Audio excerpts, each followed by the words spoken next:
I thought I was just babysitting a mischievous alien kid, until she blurted out the one thing that could turn my ordinary human life upside down. My mom likes you. Jonathan Kepler had never considered himself particularly heroic. He wasn't the type to save planets or wrestle rogue androids into submission. Mostly, he saved old projectors and misbehaving gravity panels on the sprawling orbital station of Lyri Prime. Today, however, heroism, or at least its farcical cousin, found him anyway. He crouched in the cramped maintenance corridor, forehead pressed to a blinking console, trying to coax a stubborn holographic projector into functioning.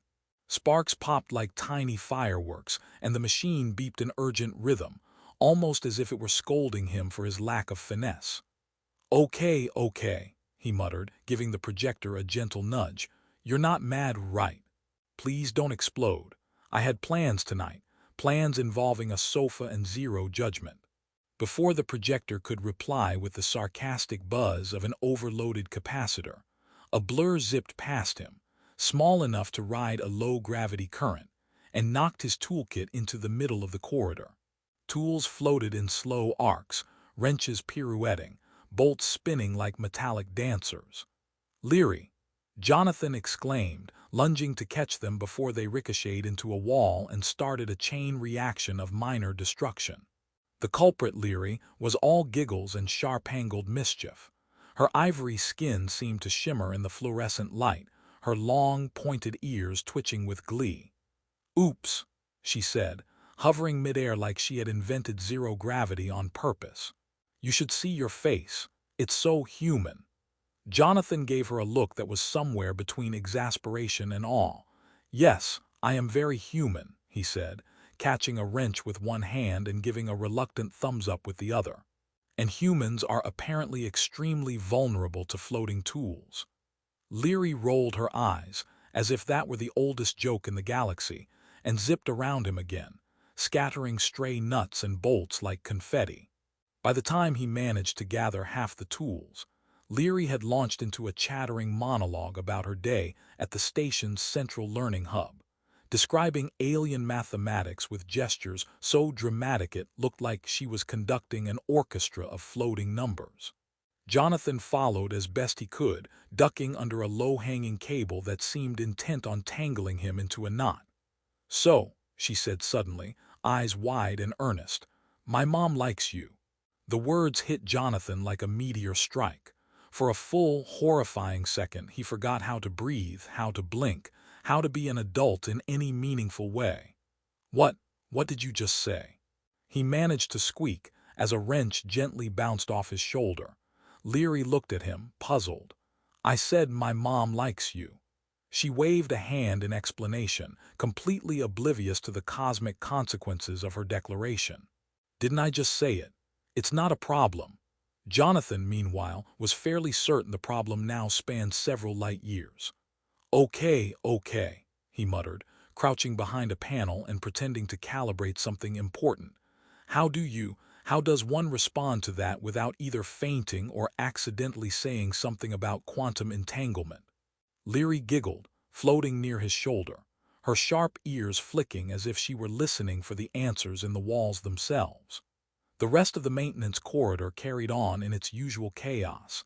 Levitating crates drifted past, neon advertisements flickered with hollow animations of exotic fruits, and a pair of arguing service bots debated the merits of anti-gravity coffee beans. Jonathan, meanwhile, tried to gather his scattered dignity along with the remaining tools. Every time he glanced at Lyri, she grinned knowingly, and he was fairly sure she was enjoying the mild panic she had induced far more than he was. It was absurd. It was ridiculous. It was completely, intoxicatingly intriguing.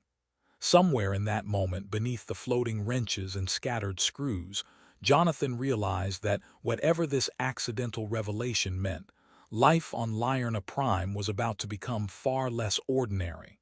Lyri tugged at his sleeve, ignoring the gravity or lack thereof completely. "Come on, come meet her, she's expecting you." Jonathan blinked at her, then at the flickering sign above that read asterisk, "Welcome humans, sort of," and muttered under his breath, "Expected." Oh, great. Nothing like walking into an interstellar social experiment with a flying kid as your guide. And yet, despite his panic, he followed, tools in hand, tripping occasionally over the way the zero-gravity currents seemed to have a personal vendetta against him. Somewhere, he thought he heard the projector sigh in solidarity. By the time they reached the mother's quarters, Jonathan had collected himself enough to wonder how exactly a human was supposed to navigate alien hospitality, especially when one of the residents had already decided he was liked. He sighed, straightened his shirt, which was technically optional in low gravity anyway, and prepared for whatever chaos came next, hoping it involved fewer flying wrenches and more coffee. Jonathan followed Lyri through the twisting corridors of Lyri Prime's residential sector, trying desperately to keep his balance in the low-gravity currents that made even walking feel like swimming through syrup. Lyri darted ahead with the confidence of a zero-G experienced veteran, occasionally glancing back with a grin that suggested she knew exactly how flustered he was, and was taking silent, gleeful notes for future teasing. "You're so floaty," Jonathan muttered, grabbing a support rail that seemed to exist solely for ornamental purposes. "And stop calling it floaty. It's anti-gravity, technically. It's very sophisticated. Humans wouldn't understand." Lyri twirled midair, arms flailing theatrically before landing lightly on a hovering cargo crate. "Yeah, right. Sophisticated, sure. Like your human charm," she said, pointing at him with mock seriousness. "It's kind of working, though. But just barely." The hallways themselves were a spectacle of interstellar eccentricity. Transparent panels revealed miniature asteroid fields floating in vacuum tubes. Neon advertisements for sentient clothing shifted from one pattern to another, and small robotic assistants zoomed past, delivering messages in a blur of blinking lights and cheerful beeps. Jonathan couldn't help but marvel at the absurdity. A kid dashing through anti-gravity corridors, tiny robots arguing over the correct pronunciation of quantum waffles, and him, the very definition of human chaos, trying to keep up without creating an interstellar incident. At one point, a crate drifted sideways and nearly knocked him into a wall, prompting him to grab a nearby cable and mutter, "Of course. This is normal, totally normal." Lyri chattered nonstop, narrating their progress like a tour guide with no sense of timing or boundaries. "Over here, human almost dies every 5 meters. Don't trip on the anti-grav tiles. Watch out for the floating strawberries. They bite if you're slow." Jonathan glanced at the floating red fruit, which were indeed hovering midair, but as far as he could tell, they were more likely to bruise his ego than attack him. "I'm fine," he said, wobbling dangerously. "Completely fine. No biting strawberries have ever come close to touching me." Lyri raised one brow, a mischievous glint in her eyes. "Yet." Eventually, they arrived at a small elevator tube that didn't actually move vertically in the conventional sense. It rotated around a circular track that defied every law of physics Jonathan thought he knew. "Step carefully," Lyri instructed. "It's not dangerous mostly. Well, unless you consider mild embarrassment a danger." Jonathan stepped in, trying to mimic her ease, and immediately tripped over the edge of the platform. The tube rotated gracefully around him while he flailed, and Lyri hovered beside him, laughing so hard she nearly collided with a passing delivery bot. "See, I told you humans were clumsy, but cute, very cute. Definitely going on Mom's list of approved species." By the time the tube spat them out near Salara's quarters, Jonathan's nerves had calmed just enough to take in his surroundings. The door was an elegant, shimmering panel that responded to Lyri's voice with a soft hum. As it slid open, he caught a glimpse of the mother before she fully revealed herself. Tall, green-skinned, with long blonde hair that shimmered like sunlight through leaves, and eyes that seemed to measure him without judgment but with unmistakable curiosity. Jonathan froze, halfway between awe and panic. "Oh, hi," he managed. I'm Jonathan. Your child said you liked me." Lyri squealed in triumph. "Told you. Mission accomplished."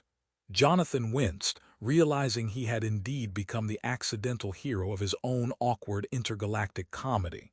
Salara tilted her head, a small smile playing on her lips. So this is the human. Her voice was melodic, with a subtle echo that suggested some distant resonance, almost musical. The one who survived my daughter's whirlwind tour of anti-gravity hazards. Jonathan swallowed, nodding nervously. Yes, survived. Mostly unscathed. Some dignity lost, but, technically it's fine. Selara's smile widened, and Jonathan felt, for the first time, that perhaps he wasn't just a guest intruding in her world.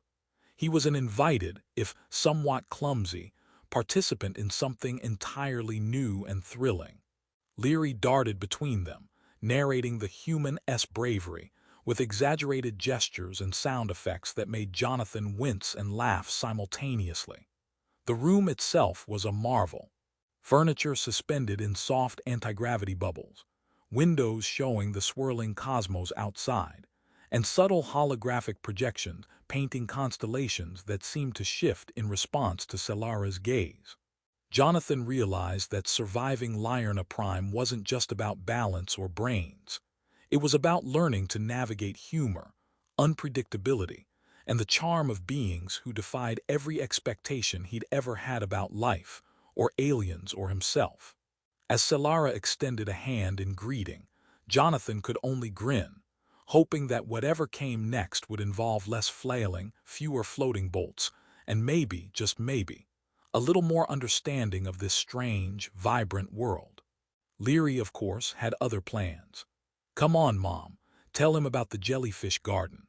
Jonathan groaned, realizing that the adventure had only just begun.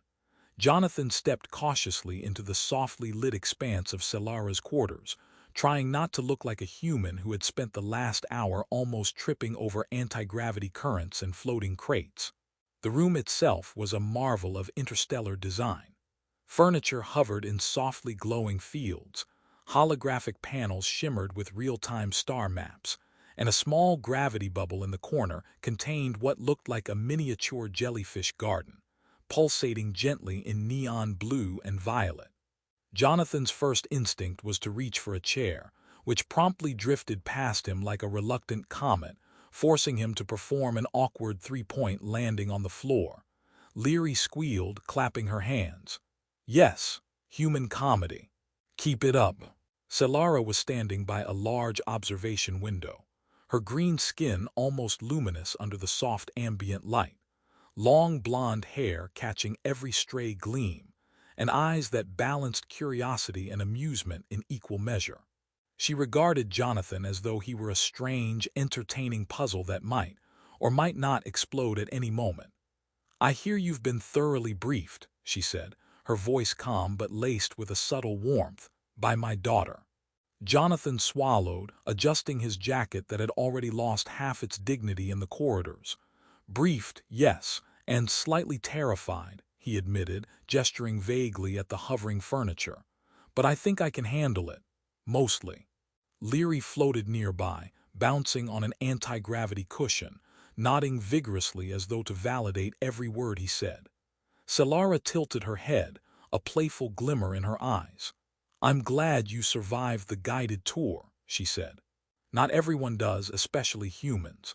Lyri tends to embellish details." Jonathan blinked, raising a hand defensively. "Embellish? You mean call me heroic and claim I wrestled a levitating toolbox into submission?" Lyri giggled uncontrollably. "Exactly. And don't forget the bit where you almost collided with the star map. It was dramatic." Jonathan groaned, realizing he was already becoming a permanent character in her child's growing mythos. He had always thought of himself as a cautious, mostly unnoticed human, and here he was, a legend in one small, chaotic corner of the galaxy. Selara motioned toward the floating seating area, which shifted gracefully under the influence of soft gravity fields, adapting to his awkward approach. Jonathan approached carefully, only to have a cushion drift lazily away, prompting him to lunge in a slow, flailing attempt to catch it. "Right," he muttered under his breath. "Sitting in zero gravity is apparently an extreme sport." Lyri clapped once more, eyes sparkling with mischief.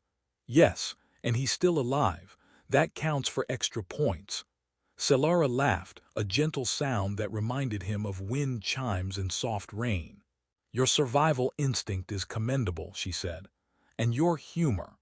Jonathan flushed, unsure whether she was complimenting his wit or his hapless antics. Either way, he decided to accept it graciously. They settled, or as close to settling as one could in a room where gravity was negotiable. The jellyfish garden floated nearby, the tiny creatures pulsing in synchronized rhythm, and Jonathan couldn't resist making a small joke. They don't bite, do they? He asked. Lyri wagged a finger solemnly.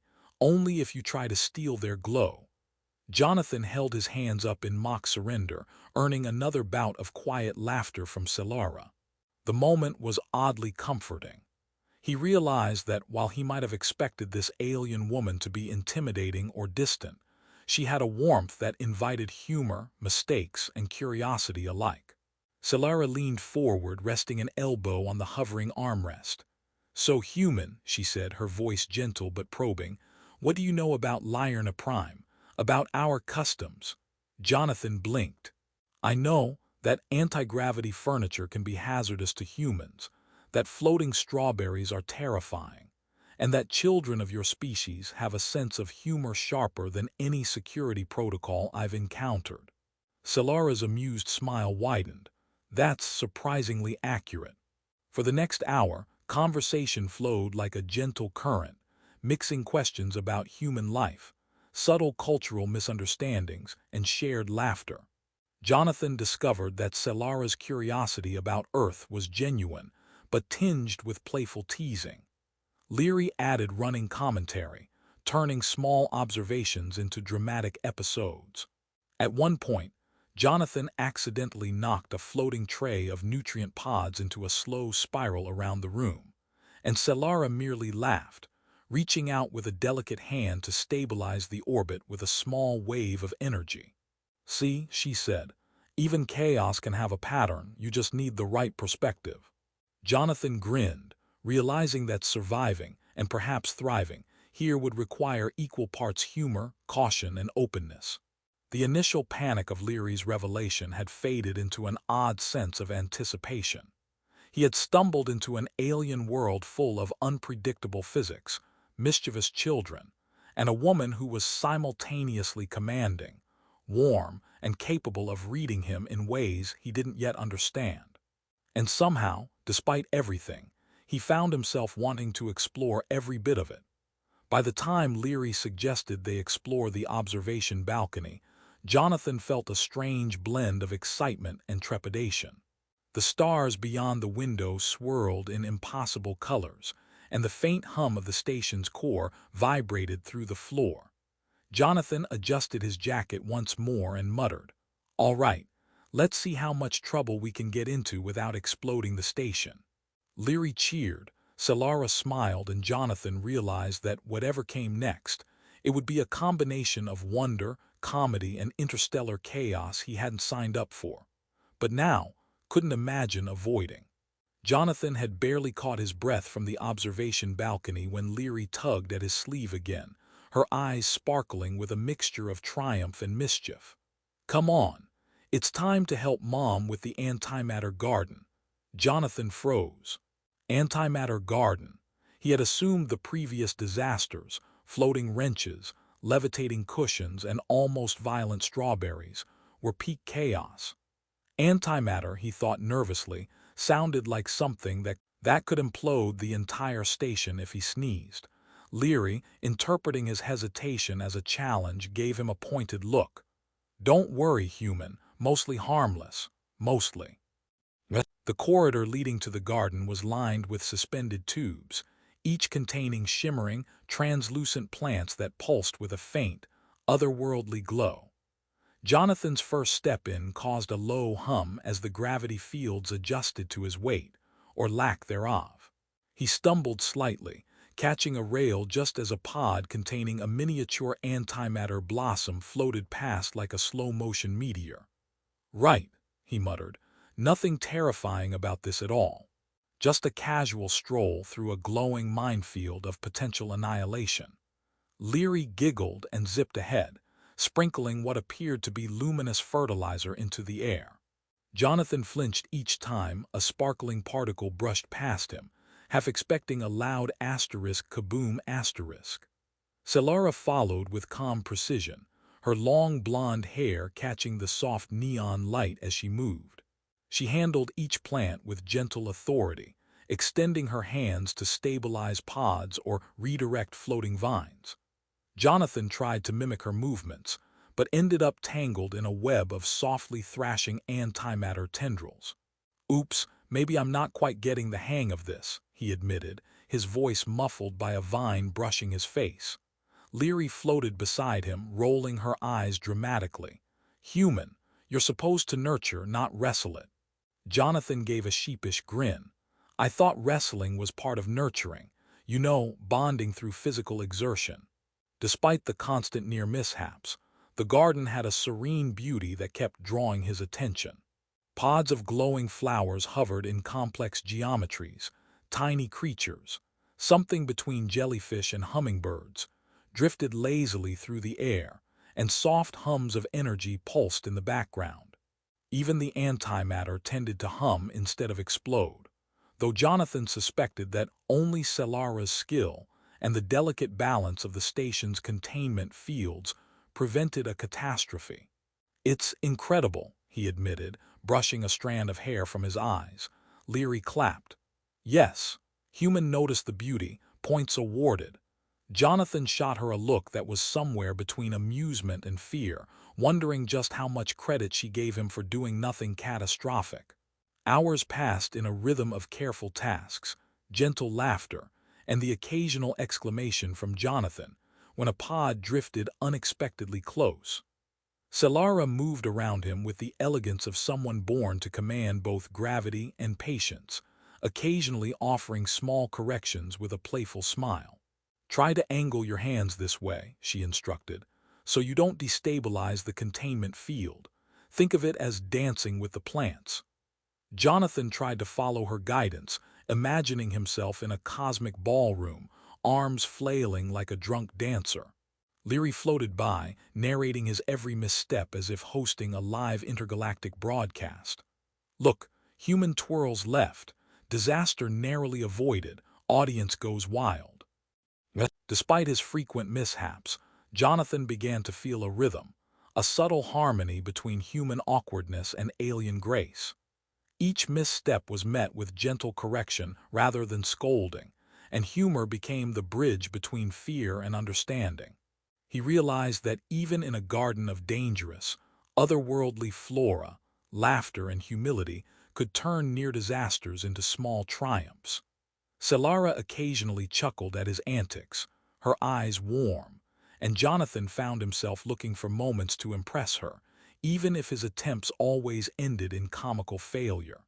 By the time the work was done, or at least safely paused, Jonathan was covered in sparkling residue from the antimatter pods, hair sticking out at odd angles, and a grin plastered across his face. Lyri floated nearby, beaming with pride. "See, you survived and even contributed." Jonathan laughed, brushing off glowing particles. "Contributed maybe, survived definitely, dignity questionable." Salara tilted her head, the gentle curve of her lips a smile that blended amusement and approval. "Well," she said, "it is not the skill, human, but the willingness to engage with curiosity, humor, and a hint of chaos that matters." Jonathan nodded solemnly, deciding that if chaos was going to be part of his new life here, he would embrace it, with all its sparkling, dangerous, and hilarious glory. The quiet hum of the station was broken abruptly by a series of insistent beeps from the security panel near Salara's quarters. Jonathan, still brushing glowing residue from the antimatter garden off his jacket, froze. That sounds serious," he muttered, glancing at Lyri, who was already floating toward the panel, bouncing with excitement. "It's probably nothing," she said cheerfully, pressing a sequence of holographic buttons. "Mostly harmless." "Well, mostly." The panel blinked, and a holographic projection of two uniformed inspectors appeared, their angular green uniforms gleaming in perfect order. They looked like walking, talking displays of interstellar bureaucracy, complete with ribbons, badges, and the kind of piercing stares that could analyze a human down to the last cell. Jonathan gulped. "They're here to see me," he asked, voice trembling slightly. Lyri waved a hand. "Not exactly. They're here to see Mom asterisk, but you're in the way." For some reason, they love noticing humans when things go wrong. Salara stepped forward, her green skin glowing softly, a calm contrast to Jonathan's rising panic. "Jonathan," she said, voice serene but firm, "remember. Humor can diffuse tension, and truth can sometimes be optional." Jonathan nodded weakly. "Right, humor, optional truth, got it." The inspectors materialized fully in the room, anti-gravity fields adjusting to their every movement. Jonathan tried to stand tall, failing spectacularly as his feet slid across the floor, and he ended up grasping the edge of a floating table for balance. One inspector raised an eyebrow. "Human," he said in a tone that suggested humans were either mythical or mildly amusing lab experiments. Jonathan swallowed. "Yes, human. Terribly clumsy human. Very cooperative human." Lyri clapped, whispering, "Points for honesty." Salara introduced Jonathan with an easy grace. "This is Jonathan Kepler. He has assisted me with certain domestic matters," she said, her voice smooth as liquid starlight. Jonathan tried to nod, which turned into an accidental spin because his feet slipped on the low-gravity floor. He ended up facing the ceiling. Lyri giggled. "Extra points for style." The inspectors ignored the comedic display for the moment, focusing on Selara. "We are here regarding the presence of a human within this sector. Protocol requires verification of his purpose, containment procedures, and—" One inspector paused, clearly debating the necessity of including Jonathan's breakfast habits in the report. "Dietary needs." Jonathan's eyes widened. "Dietary needs? You mean I have to explain my love for pancakes to intergalactic bureaucrats?" Lyri floated closer, whispering conspiratorially, "Do it dramatically. Make it heroic." Jonathan groaned. "Why do I feel this is going to make things worse?" The questioning began, and Jonathan found himself weaving a tapestry of half-truths and exaggerated heroism, claiming he had bravely rescued antimatter flowers from the brink of chaos and fended off a particularly aggressive levitating strawberry. Salara occasionally added quiet corrections, but her smile was warm and indulgent. The inspectors scribbled notes, their serious demeanor occasionally broken by Lyri's running commentary. "And now he flails. Heroically." Jonathan nearly laughed mid-answer, imagining a medal ceremony where the audience consisted of floating jellyfish. At one point, a small containment field flickered, sending a pod of antimatter bloomers spinning toward an inspector. Jonathan dove, arms flailing, and caught it with a sloppy flourish that somehow prevented disaster. "See," he gasped, "heroism in action." Selara's laughter rang softly, and even the inspector's stern faces betrayed the hint of amusement. Lyri cheered from a safe distance, bouncing on a floating cushion like a cheerleader for human incompetence. By the time the inspectors concluded their visit, Jonathan was covered in sparkling residues, hair in disarray, and dignity reduced to roughly zero. But they had left with nods of reluctant approval. Salara offered him a hand, steadying him with a calm gesture. "Well done," she said. "Your ability to survive chaos with humor is commendable." Jonathan wiped his forehead and managed a weak grin. "Survive, yes. Commendable, debatable." Lyri floated nearby, beaming. "See, I told you humans could be heroes." As the door closed behind the inspectors, Jonathan exhaled a long, shaky breath. For the first time since arriving, he felt like he might actually belong. Not because he had mastered antimatter gardens or anti-gravity furniture, but because laughter, mistakes, and a willingness to survive could make even a human find a place in this strange, luminous world. Lyri tugged his sleeve. "Now, human, on to the next adventure. I think Mom wants to show you the floating library." Jonathan groaned, but with a wry smile he followed, knowing that whatever chaos awaited next, it would be impossible not to laugh through it. Jonathan had barely stepped into the softly glowing corridors of Selara's private quarters when Lyri tugged him by the sleeve again, her grin wider than ever. "Come on, human. Mom wants to show you something amazing." Jonathan glanced at her a little wary. Something amazing. Last time that meant floating strawberries, antimatter blooms, and nearly getting written up by intergalactic inspectors. Lyri waved a dismissive hand. "Small potatoes. This is bigger." She zipped ahead, leaving Jonathan stumbling to keep up, his shoes, or what passed for shoes in low gravity, slipping on the softly shimmering floor panels. Salara was waiting at the far end of the corridor, calm and composed as always. Her green skin shimmered under the ambient lights, and her long blonde hair seemed to catch and scatter every stray photon in the room. But what truly caught Jonathan's attention was the subtle tension in her posture, just enough to suggest anticipation without alarm. Lyri floated around her, humming a little tune, clearly thrilled to have the human's full attention. "Ready?" she chirped. Jonathan swallowed. "As ready as I'll ever be for whatever this is."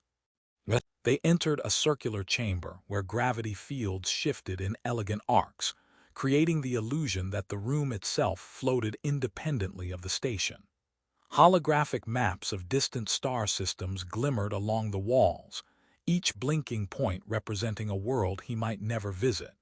And in the center of the room, hovering above a translucent platform, was a device that looked like a cross between a telescope and a music box, spinning slowly with faint streams of colored energy. "This," Salara said, voice smooth as starlight, "is the memory archivist. It captures and projects experiences." Jonathan blinked. "Experiences?" Salara smiled faintly. "Yes. Not just data or images, but emotions, senses, a memory in its purest form." Lyri clapped her hands. "You can see what I see, human, and maybe what Mom felt too." Jonathan hesitated, taking a cautious step forward. "I don't know if I'm ready for a whole other species' memories, especially if it involves more near-death incidents." Selara's smile was patient. "You'll be fine, mostly harmless, I promise." Jonathan groaned. "Mostly." Lyri already warned me that mostly is not always reassuring. Lyri floated near him, whispering conspiratorially, "Trust me, human, this will be fun, and maybe slightly terrifying." Salara activated the archivist, and a gentle wave of energy rippled through the chamber. Jonathan's vision blurred, then cleared to reveal a vivid scene. A lush alien garden, sunlight streaming in strange, crystalline patterns, and a small green-skinned girl, Lyri, giggling as she chased miniature floating creatures. Jonathan blinked, feeling as if he were no longer a mere observer but a participant in the scene. Each flutter of the floating flora, every playful squeal of Lyri, vibrated through him with startling clarity. He laughed nervously. "Okay, this is amazing and slightly overwhelming." Lyri cheered. "See, told you, you're officially part of the adventure." The next projection shifted subtly, showing Selara herself, her long blonde hair catching the alien sunlight, a serene smile on her face as she tended to a group of rare flora. Jonathan felt a warmth spread through him, an unexpected sense of familiarity and trust towards someone so utterly alien. He realized with some surprise that he was beginning to understand her, not just intellectually, but emotionally. Humor and clumsy charm had carried him this far, but it was empathy, genuine curiosity, and the shared experience that anchored him. Minutes passed in an almost dreamlike rhythm, punctuated only by Lyri's running commentary and Jonathan's occasional nervous chuckle. "I feel like I'm in a storybook," he said finally. "A very weird, very interstellar storybook." Selara's smile softened.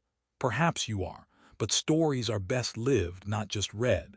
Jonathan glanced at her, then at Lyri, realizing that even in a galaxy full of impossible physics and alien wonders, connection, the small human-alien bond, was what made the adventure meaningful. By the time the archivist powered down, Jonathan was breathless, hair a little more disheveled, and glowing residue from previous exploits still clinging to his jacket. Lyri floated proudly beside him. Survived another adventure. And learned a little something too. Jonathan laughed, brushing the residue off. Learned, yes, survived barely.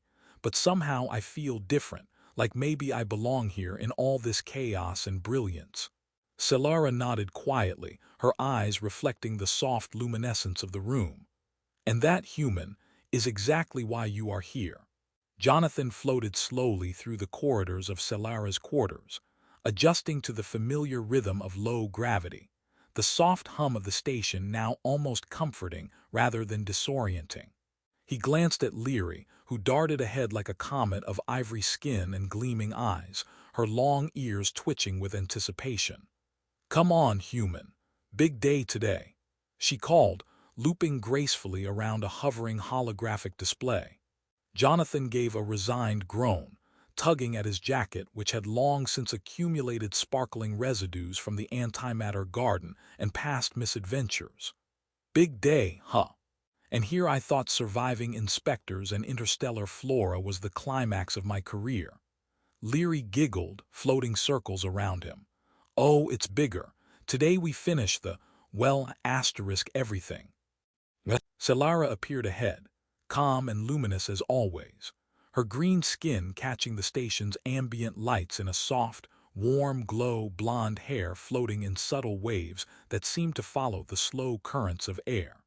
"Jonathan," she said, her voice serene but carrying the weight of certainty, "today is about finalizing the preparations for the cultural exchange program."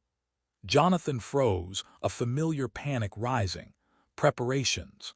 Cultural exchange? You mean more anti-gravity chaos?" Salara smiled faintly. "Mostly organized chaos, and yes, you are very much part of it." Lyri clapped her hands and twirled. "And you're awesome at it, mostly." Jonathan muttered under his breath. "Mostly, that's the theme of my life here." The chamber they entered was a marvel of interstellar ingenuity. Floating platforms arranged like a puzzle, holographic stars swirling overhead, and small alien creatures hovering lazily in translucent orbs. Jonathan's first instinct was to tiptoe, but he quickly realized he was too late. A jellyfish-like creature brushed against his shoulder, eliciting a startled yelp. Lyri laughed. "See, already helping." Jonathan groaned. "Helping terrifying creatures, check." Salara's hand swept through the air, stabilizing the creatures with subtle energy waves. "Focus, human. Today, you demonstrate more than survival, you demonstrate understanding." Jonathan nodded, taking a deep breath. Over the past week, he had stumbled through antimatter gardens, negotiated zero-gravity furniture, and survived interstellar inspectors with only minor embarrassment. Each mishap had been tempered by laughter, each challenge softened by Salara's calm guidance and Lyri's relentless curiosity. He realized now that he was no longer the awkward human stumbling through alien corridors. He had learned to move in sync with this strange world, to anticipate its rhythms, to see beauty in its chaos. The demonstration began. Jonathan guided small groups of alien visitors through the chamber, showing them the antimatter garden, floating libraries, and the memory archivist. He narrated his experiences with humor, embellishing just enough to entertain without misleading. Lyri floated at his side, adding witty commentary, and Salara observed quietly, occasionally offering gentle guidance. For the first time, Jonathan felt a genuine sense of confidence. He was respected, valued, and even trusted. His jokes landed, his explanations made sense, and his clumsiness had transformed into charm. As the program concluded, Jonathan watched the last group depart, their glowing forms reflected in the chamber's soft light. Lyri floated beside him, bouncing with satisfaction. "You did it, see? Mom knew you could." Jonathan laughed, a sound full of relief and pride.